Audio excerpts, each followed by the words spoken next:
വിജേഷ്, ഉദയാസ്തമന പൂജയില്ലാതെ ഒരു ഏകാദശി നാൾ ഭക്തർ എങ്ങനെയാണ് ഇതിനോട് പ്രതികരിച്ചത്?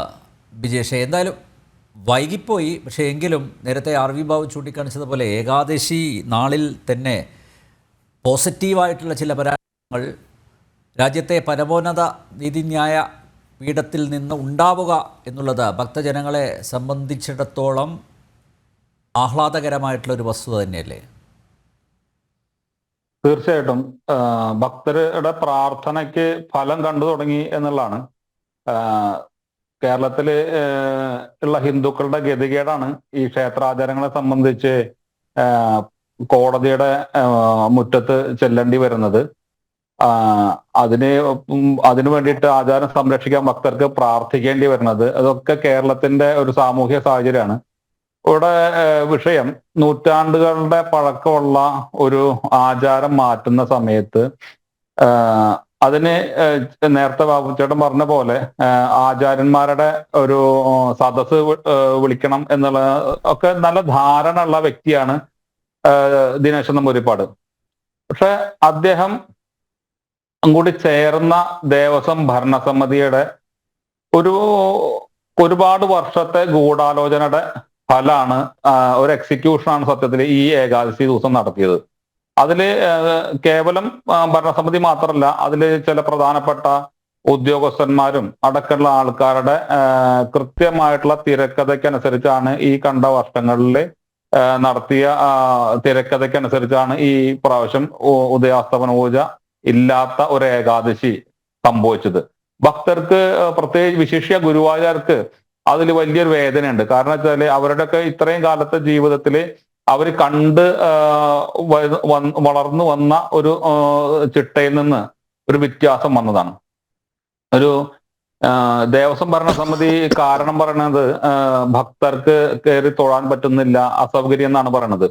ഇത് ഇദ്ദേഹത്തിന്റെ ചെറിയച്ഛന്റെ കാലത്ത് തന്നെ ഈ ഉദയാസ്തമന പൂജ ദിവസം ഒരു ക്രമം ഉണ്ടാക്കിയിട്ടുണ്ടായിരുന്നു, ഭക്തർക്ക് തൊഴാനുള്ള സമയം കിട്ടാൻ വേണ്ടിയിട്ട്. 5 പൂജ കഴിഞ്ഞിട്ട് ഒരു ഇടവേള, ഒരു മണിക്കൂറിൽ കൂടുതൽ ദർശനത്തിനുള്ള സൗകര്യം, വീണ്ടും 5 പൂജ, അങ്ങനെ ഒരു ക്രമം ഇതിനകത്ത് ഈ അന്നത്തെ തന്ത്രി അദ്ദേഹവും ബാക്കി ഈ പൂജ ചെയ്യുന്ന ഓദിക്കന്മാരും ബാക്കി അനുബന്ധമായിട്ടുള്ള ആൾക്കാരും കൂടി ഒരു ക്രമപ്പെടുത്തിയിട്ടുണ്ടായിരുന്നു. അതിന് അങ്ങനെയൊക്കെയുള്ള ഒരു സാഹചര്യം ഇരിക്കെ പെട്ടെന്ന് ഇത്തരം ഒരു തീരുമാനം, അത് തീർത്തും ഈ ക്ഷേത്രത്തിനകത്ത് നടക്കുന്ന ആചാരങ്ങൾക്ക് എതിരെ ഉള്ള ഒരു നീക്കമായിട്ട് തന്നെ നമ്മൾ കാണണം. നേരത്തെ പറഞ്ഞ പോലെ ഈ ഏകാദശി ദിവസം അദ്ദേഹത്തിന് പുല വന്നു. അതിന് ഇന്നലെ ഈ ഏകാദശി ഈ മണ്ഡലകാലത്ത് ക്ഷേത്രത്തിനകത്ത് ഉച്ചപൂജ കഴിക്കുന്ന ഗുരുവായൂർ ക്ഷേത്രത്തിലെ ഓദിക്കന്മാരാണ്. അങ്ങനെ കുറച്ച് കാലമായിട്ടുള്ള കീഴ്വഴക്കം, കുറച്ചധികം കാലമായിട്ടുള്ള കീഴ്വഴക്കാണ്. ഈ ഓദിക്കന്മാര് ഈ ആചാരം സംരക്ഷിക്കാൻ വേണ്ടിയിട്ട് ഹൈക്കോടതിയെ സമീപിച്ചതിന്റെ പ്രതികാര ബുദ്ധിയ തന്ത്രി നമ്പൂതിരിപ്പാട് ഇന്നലെ ശഠിച്ചത്, ഞാൻ പൂജ കഴിക്കാം, ആ ഉച്ചപൂജ ഞാൻ കഴിക്കാം എന്ന് പറഞ്ഞ് അദ്ദേഹം പറഞ്ഞു. തന്ത്രിയായതിന്റെ പേരിൽ വിരുദ്ധമായിട്ടുള്ള ഒരു അഭിപ്രായം വന്നില്ല. അങ്ങനെ അദ്ദേഹത്തിന് വാശി തീർക്കുകയാണ് ചെയ്തത്. അദ്ദേഹം ഈ സമയത്ത് ചെയ്തുകൊണ്ടിരിക്കുന്നത് ക്ഷേത്രത്തിനകത്ത് പ്രവർത്തി എടുക്കുന്നവരെ തമ്മിൽ സ്പർദ്ധ ഉണ്ടാക്കുകയാണ്. ഇത് ക്ഷേത്രത്തിന്റെ നാശത്തിന് വേണ്ടിയിട്ടാണ്. ഇത്രയും അറിവുള്ള, അത്രയും ഉയർന്ന സ്ഥാനം അലങ്കരിക്കുന്ന അദ്ദേഹത്തിനെ പോലെ ആളിൽ നിന്ന് ഇത്തരം പ്രവൃത്തി, നിരന്തരമായിട്ടുള്ള പ്രവൃത്തി ഉണ്ടാവുന്നത് വളരെ ഖേദകരമാണ്. അപ്പൊ അദ്ദേഹത്തിന്റെ ഇന്നലെ ഇങ്ങനെ സാഹചര്യം സൃഷ്ടിച്ച് അമ്പലത്തിന്റെ ഉള്ളില് ഒരു വിഷമം ഉണ്ടാക്കിയ അമ്പലത്തിന്റെ ഉള്ളിൽ പ്രവർത്തിക്കുന്ന ആൾക്കാരുടെ ഉള്ളില് ഒരു വിഷമസ്ഥിതി ഉണ്ടാക്കിയ സമയത്താണ് അദ്ദേഹത്തിന്റെ വീട്ടിലൊരു മരണ വാർത്ത ഉണ്ടായത്. അതിനുശേഷം അദ്ദേഹത്തിന് പുല വന്നു. ഇന്ന് അദ്ദേഹം, സാധാരണ നമ്മുടെ വീട്ടില് ഒരു മരണമൊക്കെ ഉണ്ടെങ്കിൽ പുല വന്ന കഴിഞ്ഞാൽ നമ്മള് കളഭോ ചന്ദനോ ഒന്നും തൊടാറില്ല. പക്ഷെ ഇന്ന് അദ്ദേഹം സർവാഭരണ വിഭൂഷിതനായിട്ട് വലിയ നെറ്റി മുഴുവനും കളഭക്കുറിയൊക്കെ വരച്ചിട്ട് ഭഗവാന്റെ ഭക്തർക്ക് അന്നദാനം കൊടുക്കുന്ന സ്ഥലത്ത് വന്നിട്ട് ഭഗവാന്റെ മുമ്പില് ചിത്രം വിളക്ക് കൊളുത്തിയിട്ട് ആ അന്നദാനം ഉദ്ഘാടനം ചെയ്തു. അപ്പോ ഈ അശുദ്ധി വന്ന ആള്, ഈ ആചാരങ്ങളൊക്കെ അറിയുന്ന ആള് അശുദ്ധിയായ സമയത്ത് നിലവിളക്ക് കൊടുത്താറില്ല എന്നതും, ഇങ്ങനത്തെ ചടങ്ങുകളിൽ പോയിട്ട് ഒരു വിളക്ക് കൊടുത്ത എന്ന സമ്പ്രദായം ഇല്ല എന്നൊക്കെ നല്ല ധാരണ ഉള്ള ആള് ഇങ്ങനെ വന്ന് ചെയ്യണ സമയത്ത് ഇത് വെറും അദ്ദേഹത്തിന്റെ പ്രസിദ്ധിക്കോ അല്ലെങ്കിൽ ഈ ഭക്തർക്ക് വിരോധമായിട്ടുള്ള കാര്യങ്ങൾ നിരന്തരം അല്ലെങ്കിൽ ആചാരത്തിന് വിരുദ്ധമായിട്ടുള്ള കാര്യങ്ങൾ നിരന്തരം ചെയ്യണം എന്നുള്ള സാഠ്യം എന്താണെന്ന് അറിയില്ല. ഇത്ര വിപ്ലവം എന്തായാലും ഗുരുവായൂർ ക്ഷേത്രത്തിൽ ആവശ്യമില്ല എന്നുള്ളതാണ് ഭക്തൻ എന്ന നിലയ്ക്ക് നമുക്ക് പറയാനുള്ളത്. അദ്ദേഹത്തിന്റെ മുഴുവൻ സഹവാസവും കുറച്ചു കാലമായിട്ട് അത്തരം ആൾക്കാരായിട്ടാണ്. കാരണം ഈ ഏകദൈവ വിശ്വാസവും മറ്റുള്ള വിശ്വാസങ്ങളെ നശിപ്പിക്കാൻ നടക്കുന്ന ആൾക്കാരായിട്ടാണ് അദ്ദേഹത്തിന് കുറെ കാലങ്ങളായിട്ട് സഹവാസം.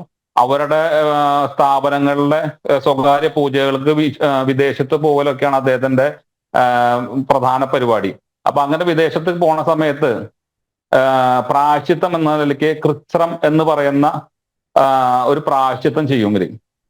അപ്പൊ ഈ നിരന്തരം പോയിട്ട് ഈ വിദേശത്ത് പോയിട്ട് വന്ന് അവരുടെ വൈദികന്റെ അടുത്ത് വന്നിട്ട് ഈ പ്രായശ്ചിത്തം ചെയ്ത് വരുന്ന സമയത്ത് ഇത് തെറ്റാണ്, ഒരു തെറ്റിനാണല്ലോ പ്രായശ്ചിത്തം ചെയ്യുക. നിരന്തരം തെറ്റ് ചെയ്യാൻ വേണ്ടി പ്രായശ്ചിത്തം ചെയ്യുന്ന ഒരു രീതിയുണ്ട്. അപ്പോ വിശിഷ്യ ഈ സ്ഥാനം അലങ്കരിക്കുന്ന സമയത്തെങ്കിലും അതൊക്കെ ഒഴിവാക്കേണ്ടിയിരുന്നു. അപ്പൊ ഇദ്ദേഹത്തിന്റെ മുഴുവൻ പ്രവർത്തനവും ഭക്തിയുടെ അന്തരീക്ഷത്തിലല്ല എന്നുള്ളതാണ് പറയാനുള്ളത്. ഒരു ഗുരുവായൂരുകാരൻ, അതെ അതെ അതെ, ഒരു തന്ത്രി ആ സ്ഥാനത്തിരിക്കുന്ന ആൾക്ക് ചേർന്നല്ല. അദ്ദേഹത്തിനുള്ള താല്പര്യം കുറച്ചു കാലമായിട്ട് അത് പ്രകടമായി വരികയാണ്. കാരണം വെച്ചാല് ധനത്തിനോടുള്ള ആർത്തി. ഈ ചുറ്റുവട്ടത്തുള്ള പല ക്ഷേത്രങ്ങളുടെയും തന്ത്രിസ്ഥാനം അലങ്കരിക്കുന്നതാണ് ഈ ചേനാസ് കുടുംബം. അപ്പൊ ഈ അടുത്ത് കുറെ ക്ഷേത്രങ്ങളുടെ കമ്മിറ്റിയിലുള്ള ആൾക്കാര് ആയിട്ട് സംസാരിക്കാൻ ഇടയുണ്ടായി. അപ്പൊ അവർക്ക് പറയണത് നവീകരണ കലശത്തിന് ഇദ്ദേഹം കൊടുക്കുന്ന ചാർത്തിനകത്ത് ഇതിന് മേടിക്കേണ്ട ഒരുക്കിന്റെ സാധനങ്ങളുടെ ലിസ്റ്റിനൊപ്പം വലിയ തുക ദക്ഷിണയായിട്ട് എഴുതുന്നു. അത് ലക്ഷങ്ങൾ എഴുതുന്നു എന്നുള്ളതാണ്. അപ്പൊ ഈ ഒരു ഗ്രാമപ്രദേശത്ത് ഒരു ക്ഷേത്രം നിലനിൽക്കണമെങ്കിൽ ആ ഗ്രാമപ്രദേശത്തുള്ള ഭക്തരുടെ അത്യധ്വാനം കൊണ്ട് തന്നെ ക്ഷേത്രം നല്ല രീതിയിൽ നടന്നു പോകണം. കാരണം വെച്ചാല് ഒരു ഒരു വലിയ വരുമാനം ഒന്നും ഉണ്ടാവില്ല. പക്ഷെ നാട്ടുകാരുടെ ഒരു ശ്രമം കൊണ്ട് മാത്രം നടന്നു പോണ സ്ഥലത്ത് ലക്ഷങ്ങളുടെ തുക ദക്ഷിണയായിട്ട് എഴുതി മേടിക്കുന്ന ഒരു പ്രവണത, അത് ഈ ക്ഷേത്ര വിശ്വാസത്തെയും ക്ഷേത്രത്തെയും നശിപ്പിക്കുന്നതിന് തുല്യമാണ്. ഇങ്ങനെ ഒരു സ്ഥാനത്തിരിക്കുന്ന ഇദ്ദേഹം ഇങ്ങനെ ഇത്രയും ഒരു മോശം നിലവാരത്തിൽ പ്രവർത്തിക്കുന്നത് ഖേദകരാണ്. ഇത് എന്റെ കയ്യിലുള്ളത് 20 വർഷം മുമ്പുള്ള ഒരു പത്രവാർത്തയാണ്, മാതൃഭൂമിയിൽ വന്ന വാർത്ത. ഇത് ഗുരുവായൂർ ക്ഷേത്രത്തിന്റെ പുറത്ത് നേരെ മുൻപില് മേൽപ്പത്തൂർ ഓഡിറ്റോറിയത്തില് ഒരു യജ്ഞം നടത്താൻ വേണ്ടിയിട്ട് തീരുമാനിക്കുകയാണ്. അതിന്റെ ആണ് ഇന്നത്തെ നിലവിലെ തന്ത്രി 20 വർഷം മുമ്പ്. ആ സമയത്ത് അന്നത്തെ ഇതിന്റെ സെക്രട്ടറി, ഈ ട്രസ്റ്റിന്റെ സെക്രട്ടറി നടത്തിയ പത്രപ്രസ്താവനയുടെ കുറിപ്പാണ് പത്രത്തിൽ വന്ന വാർത്തയാണ്.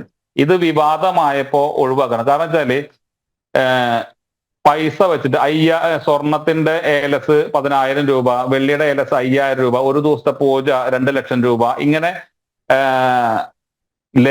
ചാർട്ട് വിട്ടിട്ട് പ്രൈസ് ടാഗ് വെച്ചിട്ട് പൂജ നടത്തി ഗുരുവായൂർ ക്ഷേത്രത്തിന് മുമ്പില് ഇതുപോലൊരു വാണിജ്യ അടിസ്ഥാനത്തിൽ ഒരു പൂജ നടത്താൻ വേണ്ടിയിട്ട് ഒരു ശ്രമം നടത്തിയ സമയത്ത് അന്ന് ആർജവമുള്ള ആൾക്കാര് ഭരണസമിതിയിലൊക്കെ ഉള്ളതുകൊണ്ട് അവരതിനെ തടയിട്ടു.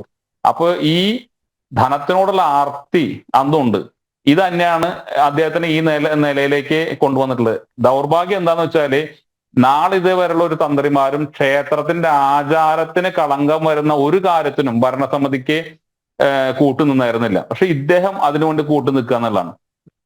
ഏറ്റവും പ്രധാനപ്പെട്ട വിഷയം എന്താ വെച്ചാൽ ഈ ആചാരങ്ങളും അനുഷ്ഠാനങ്ങളും സംരക്ഷിക്കണം എന്നുള്ള ചുമതല വഹിക്കുന്ന ദേവസ്വത്തിന്റെ ഭരണസമിതി അധികാരം ഏൽക്കുമ്പോൾ അവരുടെ അധികാരത്തിന്റെ ഭാഗമാണ് അത് അവര് ഈ പൂജ ഒഴിവാക്കിയതിൽ അത് ലംഘിക്കുകയാണ് ചെയ്തത്. അതുകൊണ്ട് ഈ കമ്മിറ്റിക്ക് തുടരാൻ അവകാശമില്ല എന്നുകൂടി ക്ഷേത്രരക്ഷാ സമിതിക്ക് പറയാനുള്ളത്.